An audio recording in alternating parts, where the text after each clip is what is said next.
bad to us, we are going to do things to you that have never been done before. We the people tell the government what to do. It doesn't tell us. We the people are the driver. The government is the car. And we decide where it should go and by what route to do. We the people are free. And I hope we have once again reminded people that man is not free unless government is limited.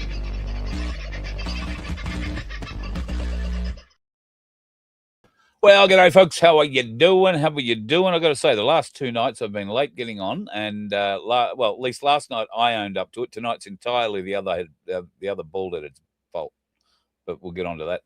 He's got very excited. He found a new tool to be playing with, and he had it out showing me. So well, he'll show it to you too very shortly. Have absolutely no fear. I hope you're doing well. I know a lot of you are very keen to catch up on news about what the. And I have news about what the. In fact, I'd be surprised. I haven't looked in the chat, but I would be surprised if he's not in the chat tonight.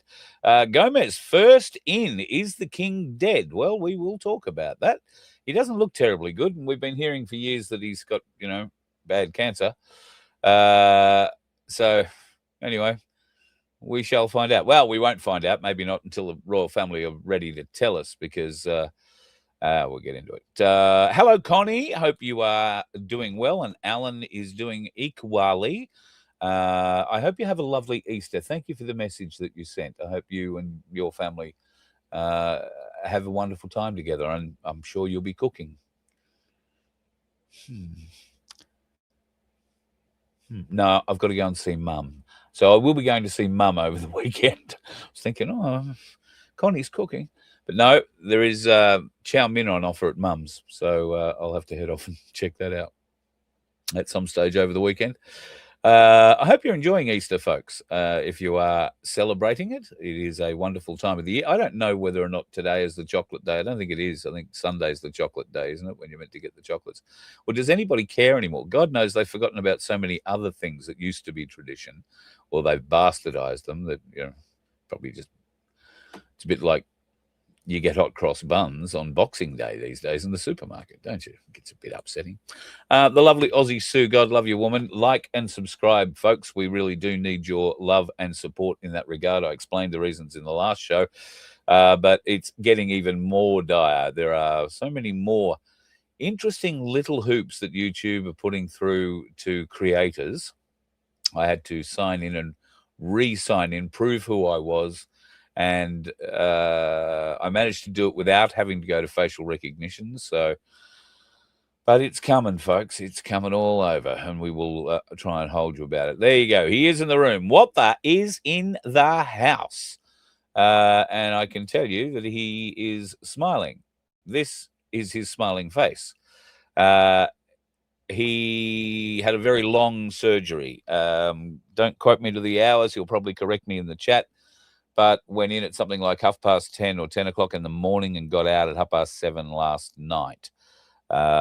He still has a leg, and more particularly a foot. Now, if you're squeamish, look away now. The foot itself looks a lot better than last time we saw it, except the little toe. The little toe, on the other hand, that does have a strange discoloration to it that they are hoping will improve over the next couple of days.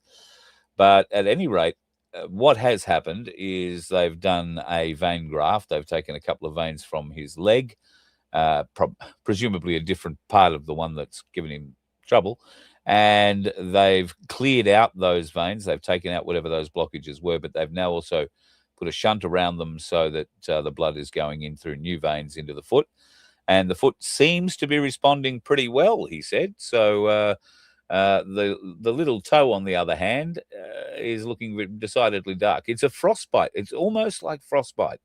I guess it sort of looks the same. But all power to you, mate. I hope that over the next few days, because you're really, 24 hours, not even 24 hours out of surgery, and you said yourself that it's starting to look and feel a little bit better, the whole foot. So with a bit of luck, the toe will catch up to it, and well, there'll definitely be no need for a peg leg, which sort of disappoints me because I've ordered you a parrot cage. But I guess I look on the bright side. I hadn't bought you the parrot yet. So at any rate, we stand prepared and ready. Shall we bring in the waving wonder? It is that time of the week. Here he is. Hello, my friend. You haven't been well. I haven't told the folks about this, but you haven't been well for the better part of the week. So just want to say thank you for being up and around and being back with us today. Today seems to be the first day you're really back on your feet. Yesterday was more or less the first day, but there's the unfortunate thing with diverticulitis that when it takes you out, it takes you out. So, like a blockage, it's like having appendicitis effectively. But yeah. Yep. Now, we got a few things we're going to talk about tonight. You've got some interesting shipping information that you're going to share with us shortly. I thought to kick things off, though, I might want to mention this bloke, Swiss cheese Desi, apparently. Now that Swiss cheese reference was given by a police officer. That's how a police officer referred to him when he was telling the media about what happened to him. So that was yesterday's news. Now, today's news, and it's pretty late news at that, is that Desi Freeman's own family don't believe he's dead. Desi Freeman's wife hasn't been allowed to view the body. And if you listen to police, and given that he was shot 23 times, and they won't be shooting in his legs, they'll be shooting center mass and probably head, given that there were 8 snipers. So there's not going to be a lot of him left to identify in that regard, I wouldn't have thought. So police would probably advise, and so would everybody else, I suggest that you don't go and have a look. But it's a very neat way of tying everything up, except nobody believes it.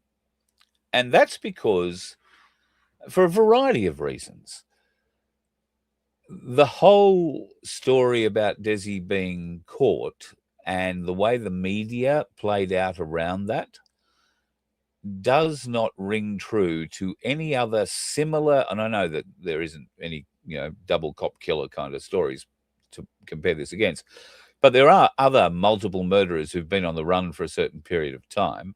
There are just single murderers who have been on the run for a certain period of time and been cornered in a public place, and they have been shot by police. There are people who've just been having a mental health episode, who, like a poor woman in Sydney, who got was having a very bad day, and the police turned up and they proceeded to beat her and kick her. She was naked in the street at the time. They dragged her by her hair along the street. They sprayed capsicum spray in her eyes, in her vagina, and then into the wounds, the gravel or the rash that she'd got from being dragged along a bitumen road. The bastard sprayed capsicum spray into. That's 2 of New South Wales' former finest. They were sacked, I think, pretty shortly after that and charged. And yesterday, I think, were sent to jail for 3 years. They'll be out in 2. But at least there was some form of punishment. They were very low level constables, and they got no protection from the police force whatsoever. But Desi Freeman, I can't say that I have seen every inch of footage that was aired, much less every inch of footage that was shot by the mainstream media. But it's clear Channel 7 had the pool helicopter for the day. So media helicopters, for whatever reason, the media companies now don't own their own helicopters. They have what they call a pool helicopter, which all of the channels supply a cameraman to. Might be one a week or one a day, whatever. And whoever that cameraman works for, Channel 10, Channel 7, Channel 9, or the ABC, I suspect, they shoot all the video for all of those channels, but the network that provides the cameraman gets the story first. So I'm assuming that Channel 7, because it was Channel 7 helicopter vision that we got from the site first, had the rights that day to who had the biggest swinging one in the helicopter. the sight, I don't know whether it's just morbid of me or I don't know why, but, I've seen a lot of the same vision over and over, and you don't just stare at it blankly and let it all wash over you. Each time you see it, or if you've recorded it, you go back over and you look at different sections, just in their isolation. And I've been looking and looking and looking and looking, and I could be wrong, but I cannot find a body covered in a blanket, in a tarp, under a piece of old carpet, hiding under a trailer. I can't find anything. What I can find is an awful lot of those yellow triangle evidence pointers or evidence markers that are put down. The police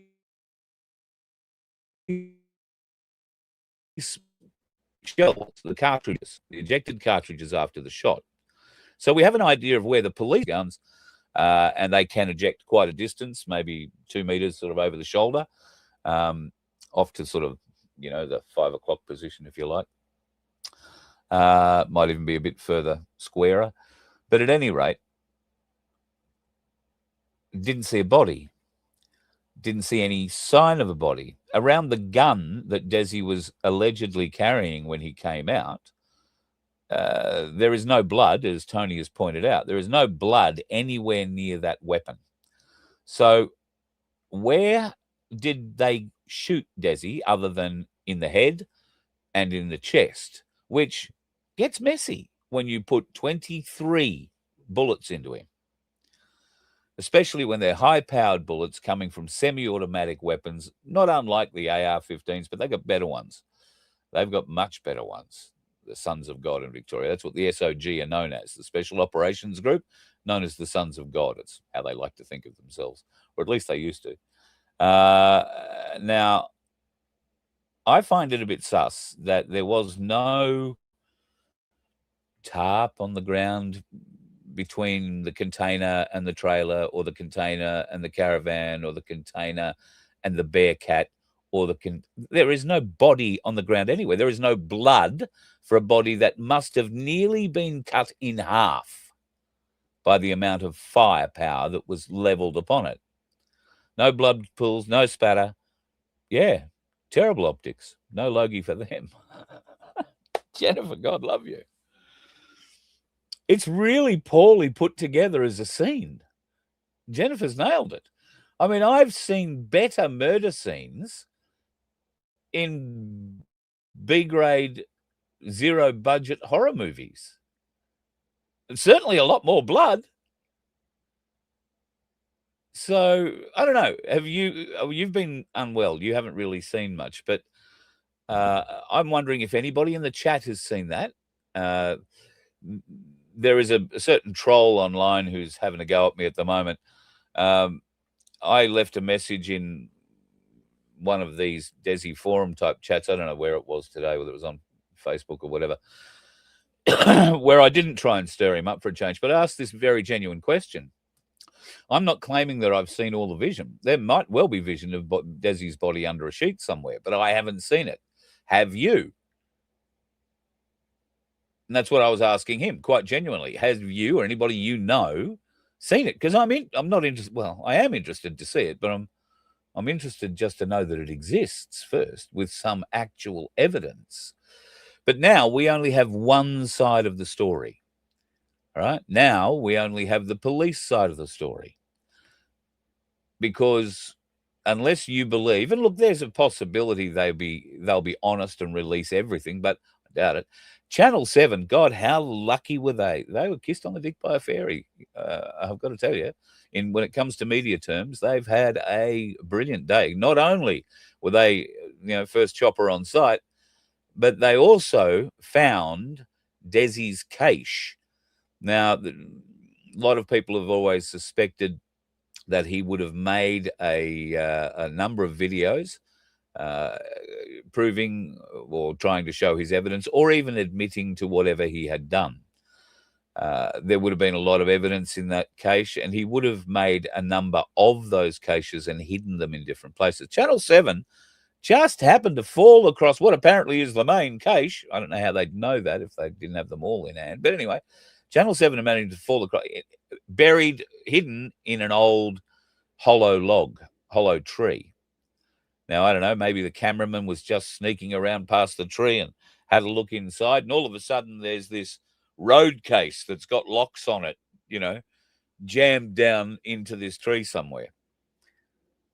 I mean, seriously, folks. They couldn't shoot a picture of the body, but they were able to be the ones to discover the cache of the cop killer. His final words. And what did they do? Rather than open it, copy everything that was in it, and then give it to the police, I would wager they gave it straight to the police. They would have to. Well, it's part of the crime scene. No. Well, was it? You don't know where the tree was? I don't know where the tree was. Yeah, well, I'm gathering it's not going to be too far from the crime scene. Otherwise, we've got a News 7 reporter out there filming wildlife. From what I understand, they were trying to figure out how he got to wherever he got to, and he got there on the Murray River, because the Murray River runs along the back of that property there somewhere. So it seems pretty logical that he came that way. He has known the area very, very well for a long time, and a lot of interesting bits there. So they may have just been down at the river getting some, B-roll, and just happened to come across the tree he so elegantly dumped his very important documents into. I don't know. I mean, it's possible, but there are just so many weird things about all this. And the biggest one for me is no body, no blood, but no body. The brain dead masses go along with whatever the bloke in uniform says. Yes, buddy, you are 100% right. Nothing's changed, sadly. This will give the Victorian police, though, something of a rah-rah, I bet, until Desi miraculously turns up alive, if he were ever to do that. I mean, we were told a couple of months ago that he was probably dead, or most likely 100% dead by snake bite or just, exposure out in the bush. That was the Victorian police term. But then again, they obviously had the dogs still watching his friends, and one of those friends has driven up to the property, potentially for a resupply, I suppose, and have inadvertently been tracked and traced there, and the coppers followed him. So we haven't heard the end of this yet. I'll be very interested to find out whether or not that person who led police to the property is charged, and what their story will be, because you've got to think they might know a bit about what Desi had said. Yeah, they said he'd confessed. Yeah, which is, nobody really believes he would have. Well, he may have confessed to shooting two police, but it's possible he confessed. I don't know. We would know if that's actually what happened, if the body camera evidence was to be released. We would have half an idea if the 7 police officers, presumably some wearing body cameras, who were hiding somewhere far enough away from the bus so as to allow Desi enough time to escape after shooting dead 2 and knocking another one out with a gun. Well, just missing him, but certainly wounding him. Desi was allowed to escape and make away, while 7 of them sat there with their thumbs up their asses, listening to a homemade shotgun, which I'm led to believe had 1 barrel, not 2. So it had 1 shot, not 2. But if it was a homemade scattergun kind of thing, both officers could have been hit by 1 blast and killed them. That's, possible, I guess. Would also explain why he picked up the pistols. But what I can't understand is why copper number 3, who was at the door and got wounded, where's his body camera? Where is his statement? Where is he now? Because he's recovered enough now. Why isn't he fronting the media? Because he won't be of use to the police force anymore. He'll be on a retirement package now because he got shot. He'll be debilitated and unable to keep going. He'll get a huge golden handshake packet. Why isn't the media asking him what he saw? Why isn't he out making those statements with police approval? Well, we've never heard a word from him other than, yeah, the other bloke survived. Oh, he was badly injured, badly injured, but we've never heard another word. And we've never certainly seen anything from him. It stinks. The whole thing just reeks. So wouldn't it be beautiful if the world changes in weird and mysterious ways in the next few weeks, and when a few people are arrested and taken away, Desi materializes out of the bush somewhere and says, oh, by the way, I'm here, I'm alive. They told you a whole heap of lies. So that whole story, because, I mean, one of the things you look for when there is something that could be a bit shonky about to happen in a murder or a case like this, where a coroner is involved, you always look for a new coroner being appointed. And lo and behold, we have a new coroner who is an I believe, county court judge being appointed for this particular case. Mm-hmm. And I think that's probably got a little bit of wings on it, because Desi had issues inside the county court. He was using their laws against Dan Andrews. So now they've got one of their own judges inside as a coroner. I mean, if there is nefarious shit going on here, it's deep, deep, deep stuff, isn't it? Yep, indeed. And just a little message for Super Cult. All caps letters is shouting. It's considered rude. You might want to tone it down in the chat. Bloody hell. Smart ass. Hello, you smart ass. Stop yelling, you bastard. My God, you're writing Bibles in there too. Yeah. Yo, listen, it's not the underage 23-year-old. It's conjunction with the Georgia's. Oh, yes. I agree. Georgia Guidestones depopulate humanity to 500 million. Yes. We're aware. Oh, well, you might be one of these people who I also want to talk about, who's just coming into some new knowledge and shouting it very loudly from the rooftops. Unfortunately, you're shouting it straight into a bunch of people who are much deeper into the book than you are at this stage, if this is in fact you, Super Cult. But if it's not you, then bear with me, because the book is long, and many of us started it 40 years ago. Some people started it 5 years ago. A lot of people have started it a year or two ago, and there are yet still who started it yesterday or today.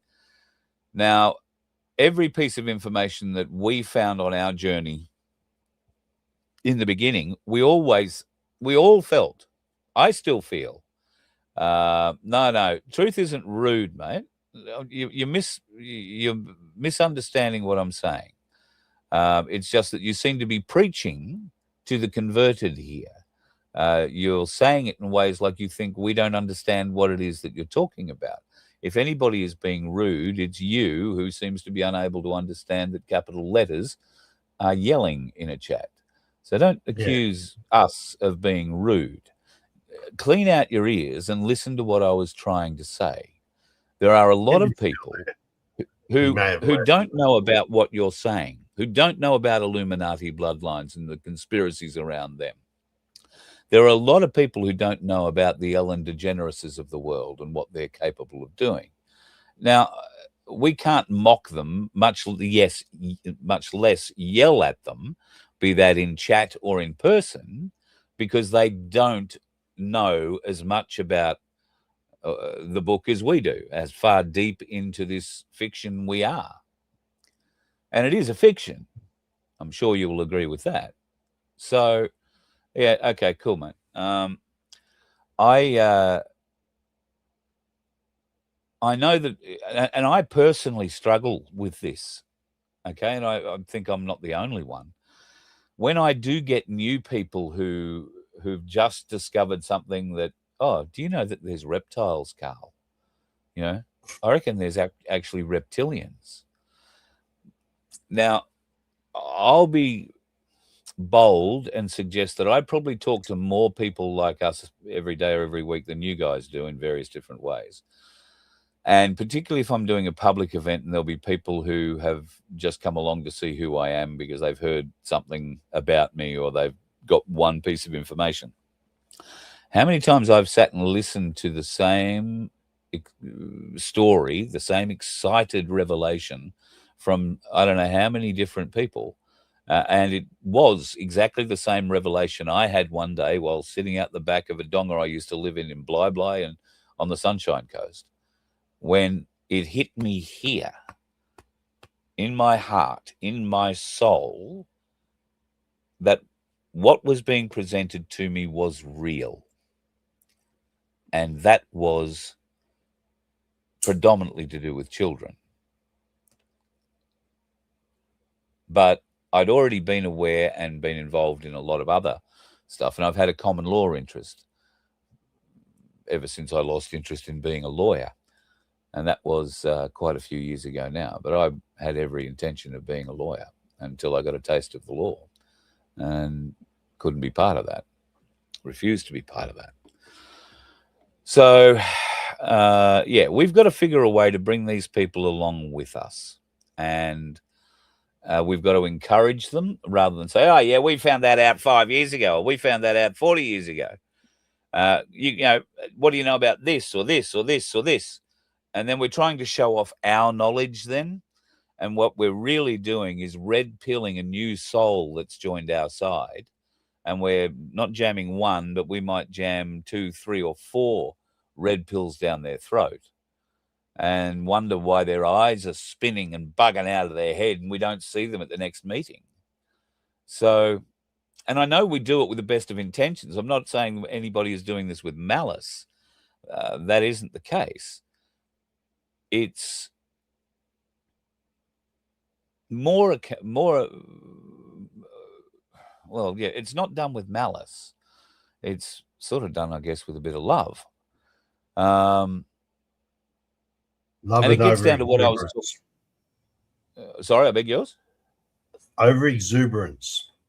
Yes, over exuberance. Yeah. Yeah, we get excited about it. We want to share more because, hey, you're on the path. Let me catch you up to the page I'm on. But we forget we took X amount of months, days, weeks, or years to get to the part of the book that we're in right now.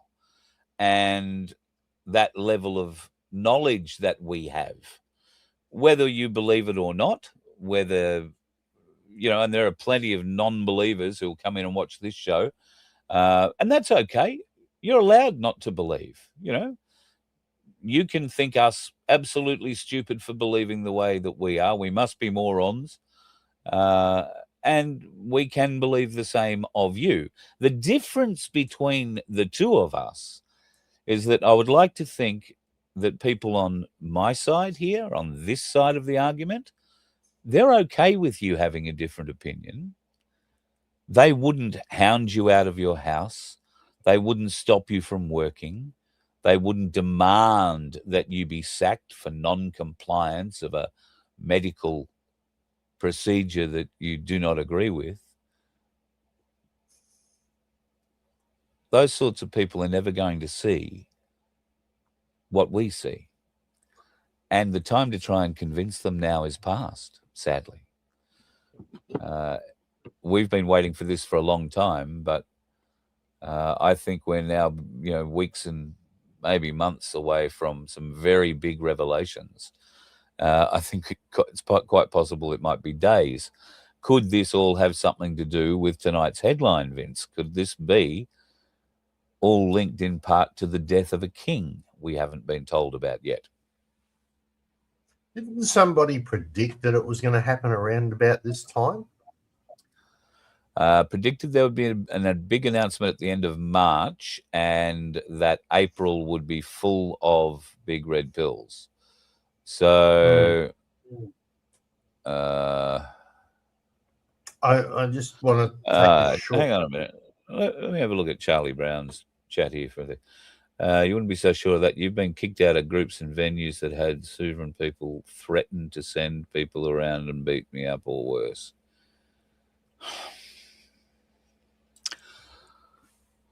There are always Okay. some low vibration people in every group. What can I say? I can't make excuses for people.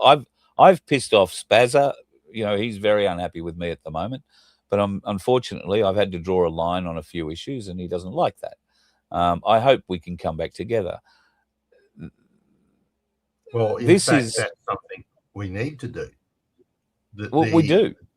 The groups that are out there, there are a lot of splintered groups, and they need to start coming back together and fighting as a unified force. And they're not going to all agree on everything, but I'm pretty sure they can all agree on one thing, which is called saving Australia. Exactly. April the 14th, Tony. Yes, that's the date. They're saying supposedly there'll be a lockdown, or a lockdown style thing for fuel. So they're going to get people to stay at home to save fuel. You'll be able to work from home to save fuel. You won't need any cash because there'll be nothing open for you to go and use cash at, and you won't be driving because you won't have fuel. So your digital ID and your digital money is going to be very important, maybe, to you until the power goes off, and then nobody will be able to buy anything because a lot of the shopkeepers get very upset if you try and take it out of the shop without paying for it. And if you don't have the cash, or they don't take it, as quite a few of them don't these days, then life's going to get very interesting for people, and it's going to get very dark sooner rather than later. I think campfires are the best medicine. Ain't that the truth, Brother Wayne? And I don't know, but I'm gathering you've got a few people up at your place at Wilmington at the moment, the Stony Creek Bush Camp. So I hope you've got a full camp for Easter, mate. I hope it's going well. Yeah, we might be able to get the bus up there at one stage too, just to let you know. It's supposed to, it might be making a trip over to SA. Just quickly on that cash thing. I mean, Labor's been touting their new cash bill that says that supermarkets and service stations need to have the ability to take cash up to $500. We all heard that bit of propaganda that was out there. Interesting that it's between 9 and 5. Now, two things about that. One, most people are working between 9 and 5 if they've got a job. The big if in that one.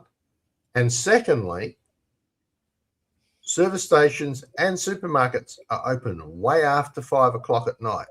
So why did they put in a restriction there? It's a bit of a, oh, look what we did, and we did this good thing for you, but you didn't really, right? Because if you did the good thing, it would have been at all times.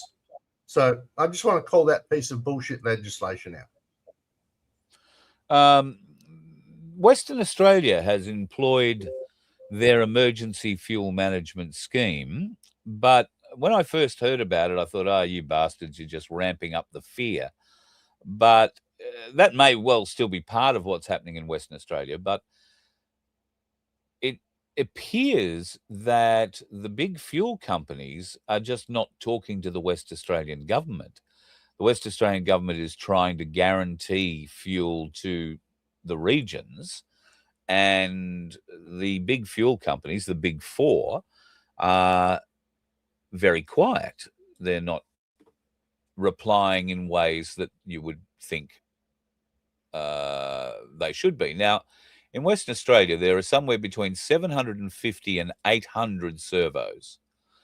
The total amount of servos I added today using the base number that they offer, because it's a bit of a range between sort of 150 and 200, or 250 and 350, or 1,800 and 2,500 servos, depending on where you're talking. So I've averaged it out. There's about 7,500 servos in Australia.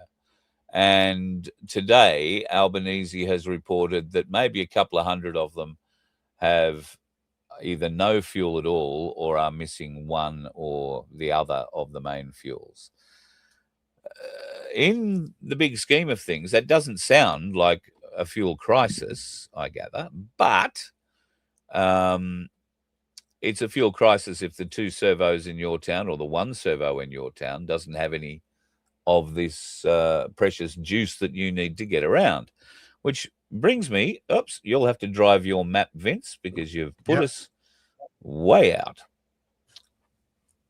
Yeah, well, I just wanted to show that this literally shows the number of tankers, that's LNPG, crude oil, etc. So tankers that are carting stuff around the world at the moment. So take a note of all the tankers that are currently around Australia.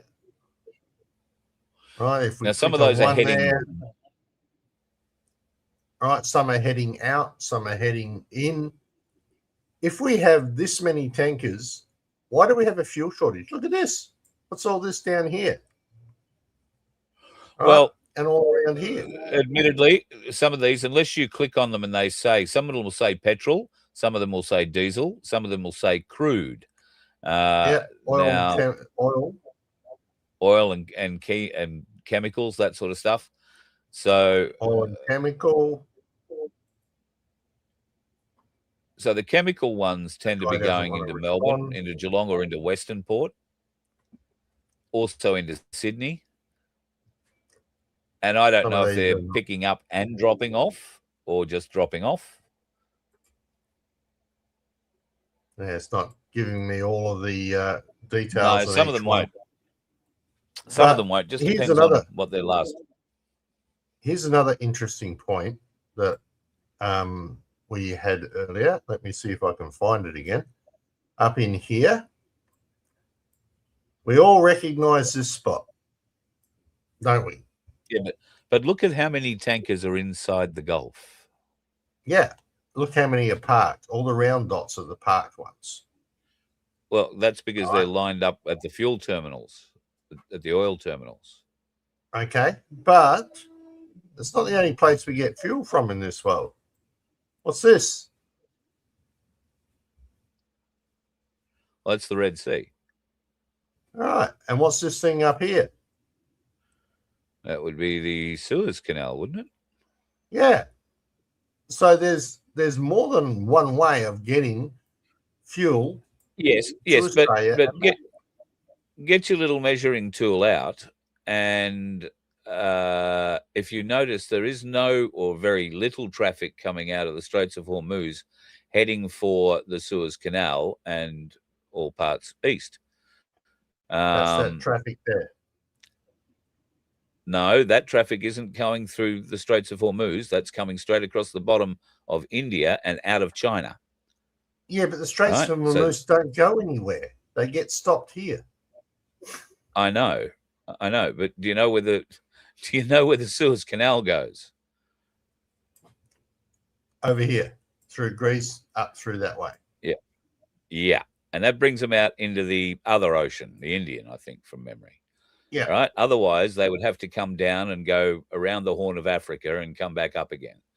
So that is the fastest route from China to America through the Suez Canal.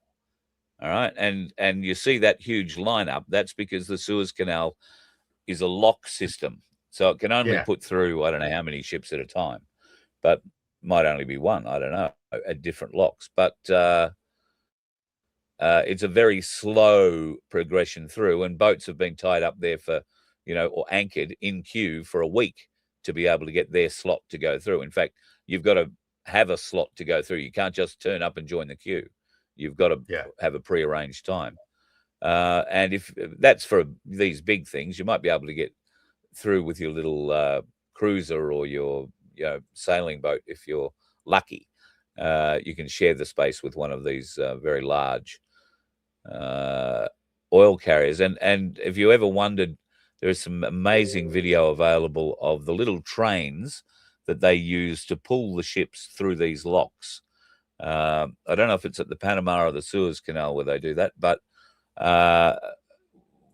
something was wrong. The ship was in the wrong place. And this very sturdy train engine got crushed by the boat. And you get it's a great example of just how heavy these things are. But can you clarify something for me? Yeah. It says here, for this one, for instance, it says it's a crude oil tanker. Right. Yep. So does that mean that as a crude oil tanker, it's just taking crude oil, or does it mean that it's also capable of doing diesel or petrol? Normally it would, if it's saying crude, that will be its bulk carrying, what it's mostly carrying. There might be a bit of diesel or a bit of petrol on board, but by and large, that will be pouring oil into either the Lytton or the Geelong refineries, pouring that crude into there, so that they can keep running. The other way, it's actually leaving Australia. It's not coming. Oh, okay. Well, then it's probably. Does it say where it came from? Or you can put a tracker on it. It'll show you where it's been. But I would say then it's been to Lytton and dropped off crude there, and possibly Mackay.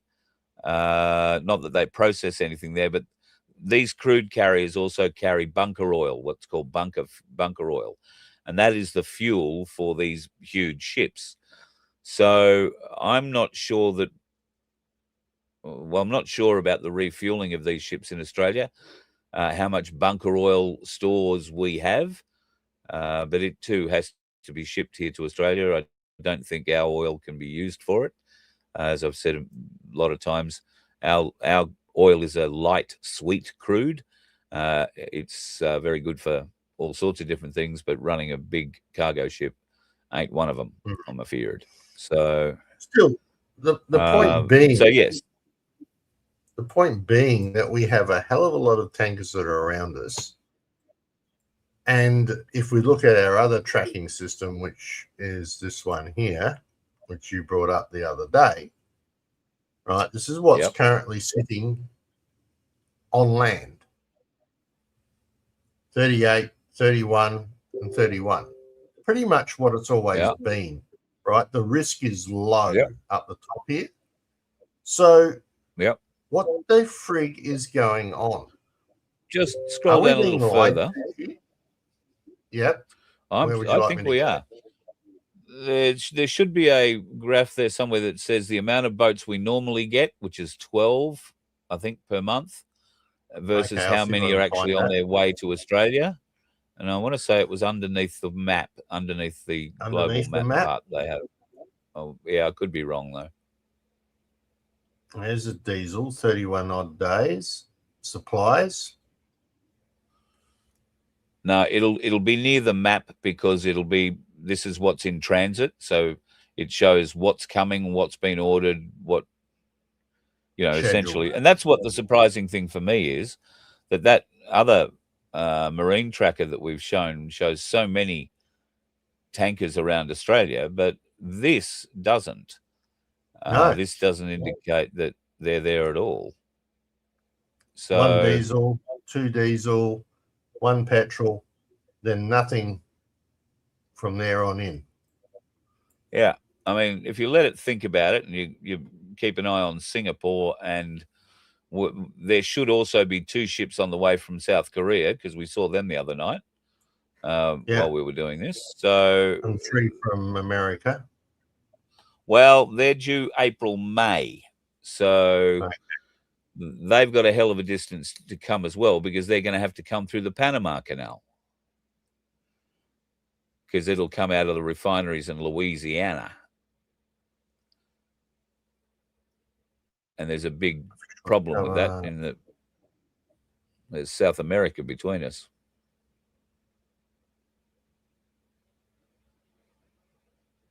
So, yeah, I can't find that area that you're looking for, but there's some of the expected deliveries. Okay. Well, that may have changed because I haven't looked at it in a day or 3. Yeah, also this map's been updated to give you a lot more information, which is really quite good. But it still comes down to, I agree with that one, that comment.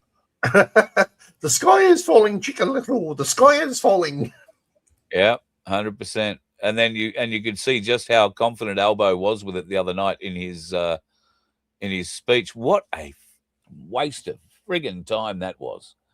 Nothing 3 burger. minutes and 17 seconds of pure gaslighting of the Australian public.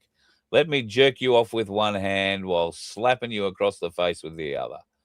Just woeful. And I believe Angus Taylor stood up, and because he gets right of reply, right? If the Prime Minister gets to pull a national thing, so does the leader of the opposition. He'd have done better simply saying, "Oh, I'm not going to bother. Let the people have their 3 minutes for the night." Because from what I saw, and it was very little of it, but what I've read about it since, is that he may as well have stayed at home as well. He had an opportunity to take some great steps to maybe announce some new path that the Liberal Party might be following back to common sense. But instead, oh no, another gaslighting session where he bemoaned the fact that Albo got to do it before he did. That's all that was. Absolute friggin' waste of time. And somebody elected these folks. The whole shift of the Liberal Party at the moment is swaying in the wind, right? They're moving back to what most of the people in Australia are woken up to and realizing that we are no longer a self-sufficient country. And if we get, for any reasons, our shipping lanes get disrupted, we're screwed. So effectively, though, I think people have had enough of the sway, and can we trust them to actually say or do what they're going to do?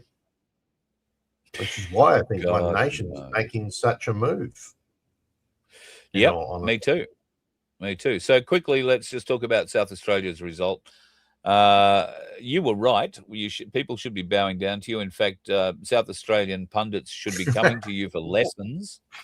I think you said in the show on the Friday night, in this show on the Friday night before the South Australian election, that you expected the 3 upper house seats that One Nation got, but you said certainly 3, possibly 4, maybe 5 in the lower house. Now, nobody was saying anything like that outside of you. And lo and behold, after a recount in there is a declaration being made.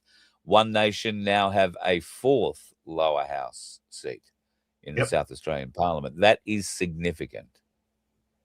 Yeah, so it's amazing. I think that was the fuel that I was getting around the state. And the only reason they didn't get more, considering they did 27, I heard last night, 2 candidate preferred seats around the state where it was between them and the opposition. So that's huge in itself. That the issue being that the preference flows obviously did the damage there, and that's why Labor won. One of the comments that I do want to raise, and I want people to think about as a question, you're going to get over the next few months, especially with the Victorian election and stuff coming up, you're going to get that a vote for One Nation is going to be a vote for Labor. Right? That's what you're going to hear, right? Because they're all going and saying, oh, yeah, if you vote that, the preferences will eventually flow to Labor, etc., and so on. Well, 2 things. No, because you get to choose your preferences. That'll be 1. Number 2, what the bloody hell? If they get such a landslide, what's to stop One Nation from actually kicking Labor out? Absolutely nothing. Absolutely nothing. So it's up to the people to make that move.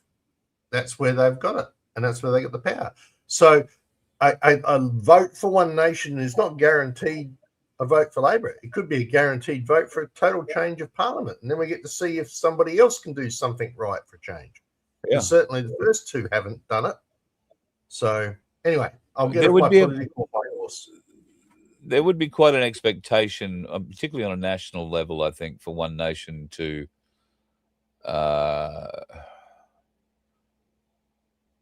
make a lot of changes to the system.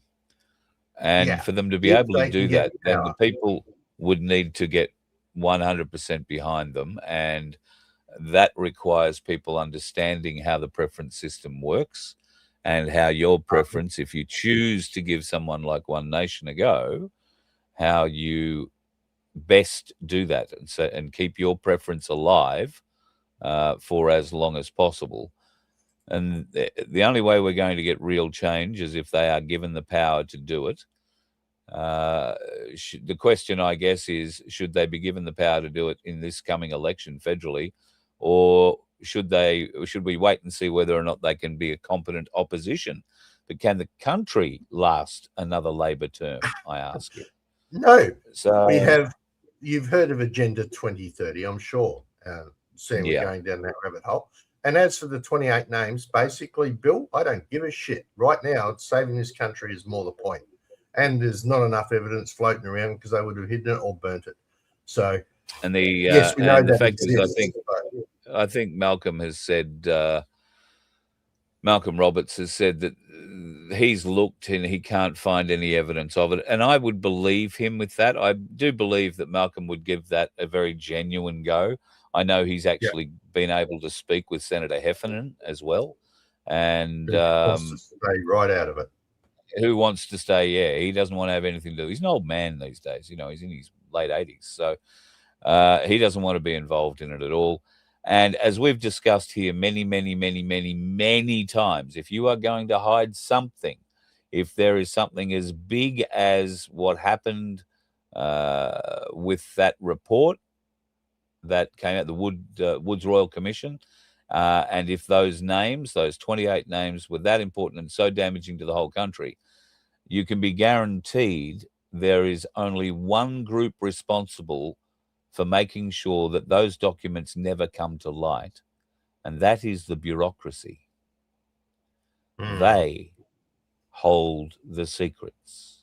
So if a minister like or a senator like Roberts goes in and says, listen, all these people, and that there's 200 people shouting every day at the Governor General, what are they shouting about? And here's what they're shouting about. They're saying there's this list.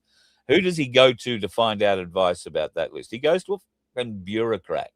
And the bureaucrat, who might only be in week one of their job and haven't been fully bureaucratized, that would be the way to do it, they pushed it up the chain. They pushed the request up the chain. Somewhere in that chain, there is somebody who says, and it'll be a very senior person, right? Because those sorts of secrets are only trusted to the very top of the department.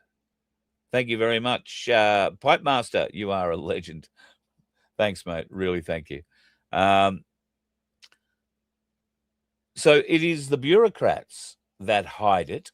It's the bureaucrats that write the legislation that obfuscates things like that or makes it impossible for it to be found. And depending on how long it's useful for, they will use that, I am sure, to blackmail the politicians they need influence over, to say, oh, well, they're calling for that list of 28. It could just fall out again. I'd be interested to know how many of those 28 are still alive today. I get the feeling that we'll get the list as soon as the day after the last one's dead. I don't even think we'll get the list. Honestly, I think they've burnt it. In all likelihood, any trace of it is gone. What I would like is a copy of the Wood Royal Commission unredacted. Yeah, actually, although we've all seen the video, so even having the Hansard wouldn't do us any good, unfortunately. No, George Brandison sat there on a chair like a schoolboy in front of Heffernan and said, not going to answer any of that. It's been deemed it would lose the public confidence in government, not just our government, but public confidence in the government and the judiciary, essentially confirming that everything was found out in the Wood Royal Commission was true, and was actually being led by one of their greatest adverts. How did we think we're going on the trip to the moon, buddy? Well, after it bounced off the, what do they call it? The dome? The dome? I don't know. I'm sorry. I am the guy who believes there is not a dome. So there we go. Isn't it interesting that you believe that, and I tonight have a video to show you? Righto. This ought to be good. Bring it on. All right. Now, this video is a Chinese, I'm gathering, satellite that is hanging from a balloon. I don't know if this is AI generated. I don't think so. Now, the balloon bursts, but it's at an extremely high altitude. We're talking over 100,000 feet in my estimation. So you're going to see it play out in real time, and then we're going to be able to watch it slowly play out over 2 minutes. And while it's playing out, the firmament, thank you, yes, user, I just want you to watch. Well, we'll talk about it. Watch this.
Carl, you need to unmute your mic.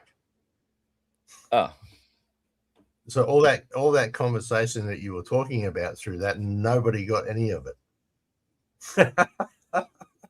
Mind you, I'm interested to see the bag of ping pong balls or whatever it was in that as well. That's the video itself is very short. It's about 9 seconds maybe.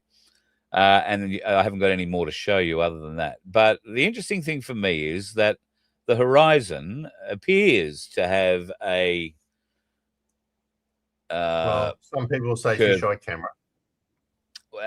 And I would agree in this instance, because what you have is a lot of dead straight lines to measure it against with the wireframe of whatever that thing was holding.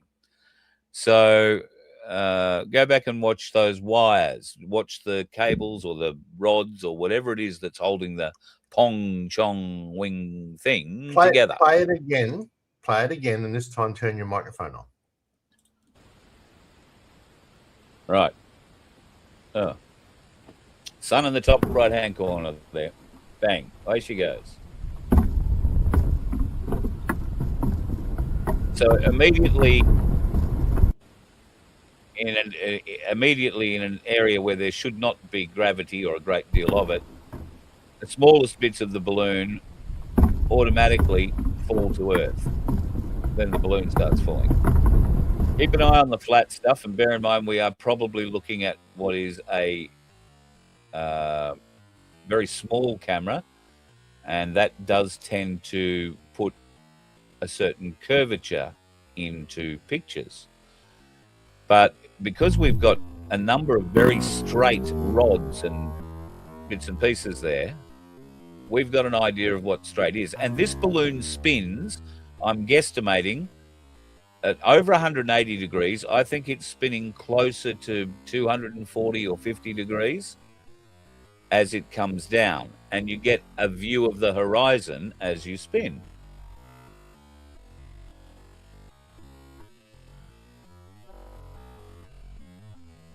Now, bear in mind that's off axis from the balloon thing, so that's why it's all tilted.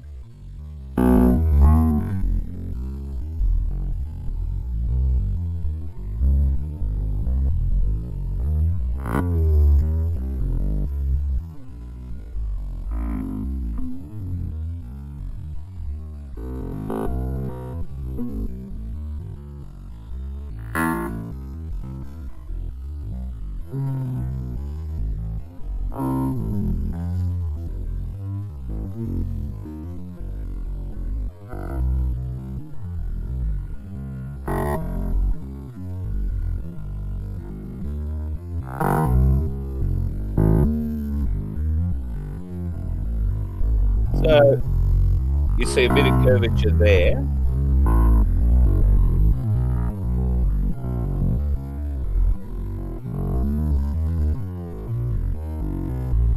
But the other thing you're not seeing is any ocean anywhere. So the world was either completely covered in cloud that day, or okay, so it's not, doesn't appear to be a false video. JP Aerospace has launched numerous high-altitude balloons and airships into the upper atmosphere, right? They are a group of students and various other bits and pieces, so it's not from that.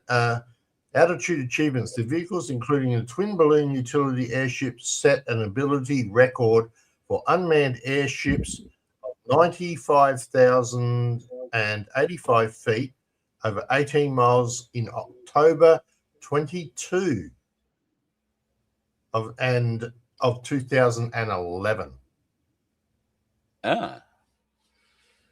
So there you go. It's an old one. Yeah. There you go. Taking bets on whether or not we are going to see this on the dark side of the moon. I'm confident that we'll love see your light. artwork. I do love your artwork. I'm getting better. You wait until you see this one. I had a bit of a think about what the moon is going to look like, and had a conversation with my dear friend Albert here,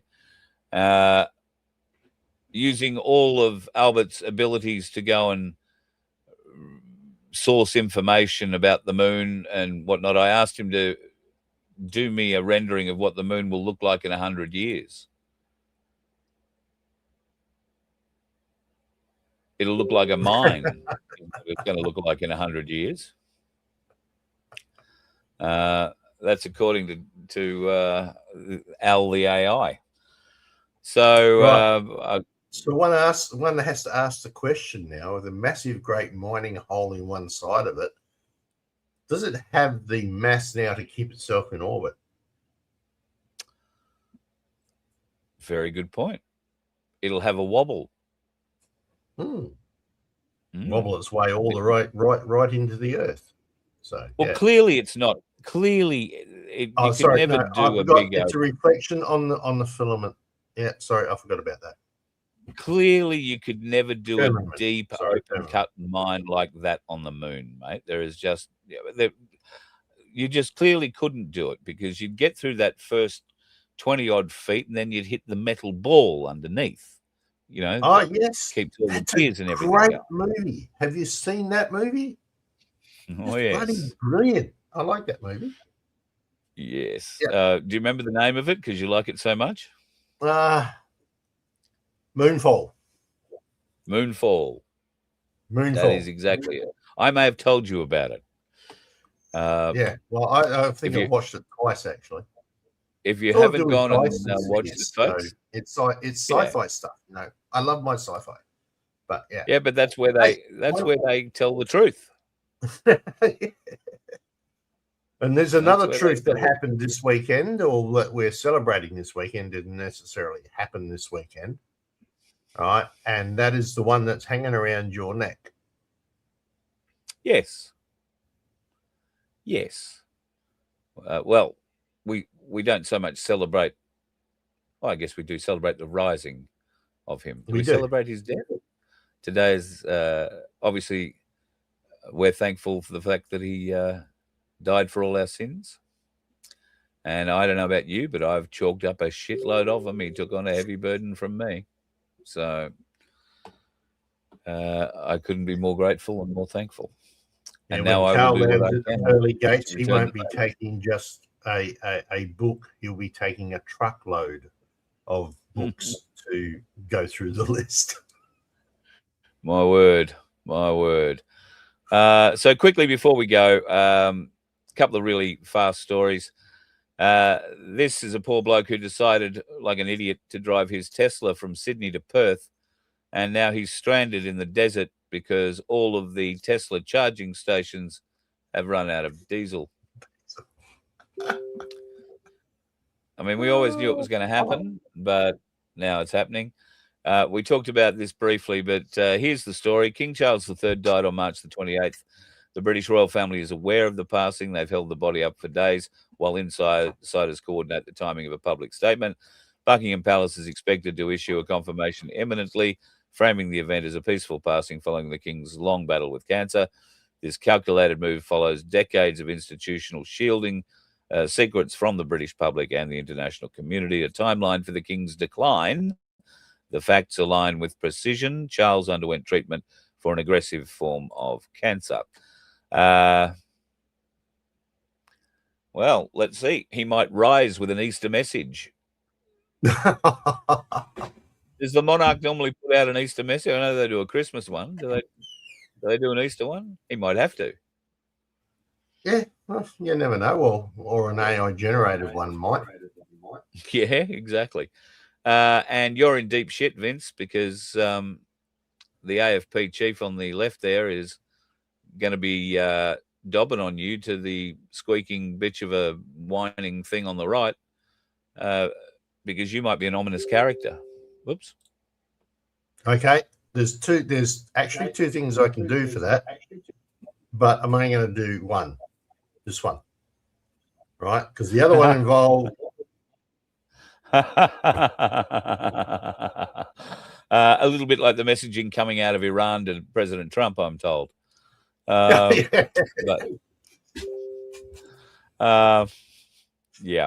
And finally, this piece of work is a wanted war criminal from Israel who has worked very hard to get a new law pushed through the Knesset, which basically said they are going to execute every Palestinian in all their jails. And this prick had bottles of champagne in the parliament, on the parliament floor.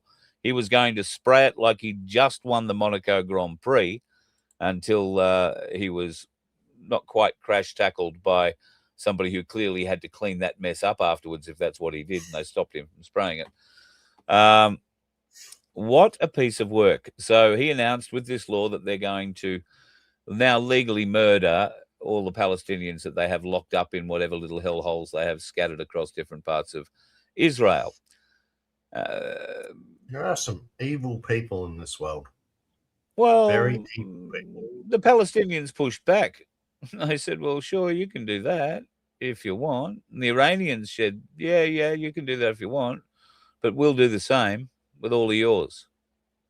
Oh, they already have. Well, I think Iran certainly wouldn't have. They're very good at keeping hostages alive for very long periods of time. The three young people that were the three young basketball players that were hung. Well, they weren't hostages. I was talking about hostages. Well, they all right. So if you want to change the narrative, then yes, but don't attribute one crime to a different one. Okay, fair enough. Yeah. So yeah, I mean, I'm not standing up for the Iranian regime in any way, shape, or form. I think everybody who's known anything about it, at least from the outside, and what we're told, because I don't have family there, but I do know people who have family there. And I spoke to a woman from Telstra yesterday at great length.